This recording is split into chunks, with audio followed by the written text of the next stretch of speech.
Hello. In this tutorial, I will show you how to set up Save Draft and Reset button in Bitform. Let's begin.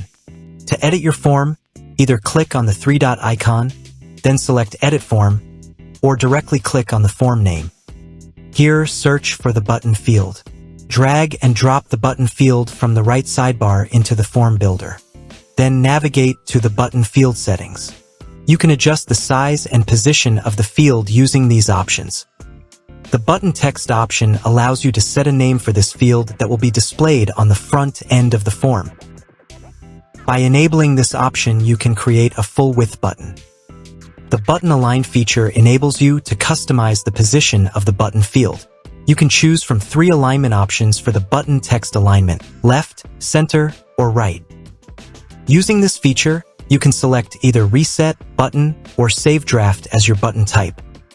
If you enable this option, the Save Draft button field will be hidden, and if you disable this option, the Save Draft button field will be visible.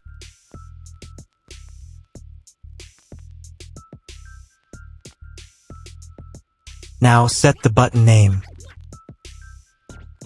Then select Reset as the button type.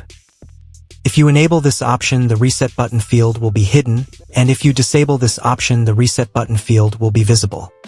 Then click on the Update button. Now let's preview the form to review the Save Draft and Reset button fields. Here, you can see that the Save Draft and Reset button fields have been successfully added to the form. Now, if you click on the Save Draft button, the form data will be saved as a draft on the Entries page.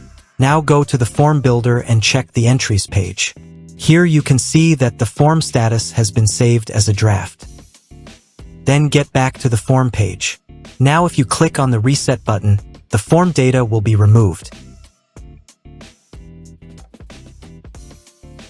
That's all for this tutorial. See you in the next video. Thanks for watching.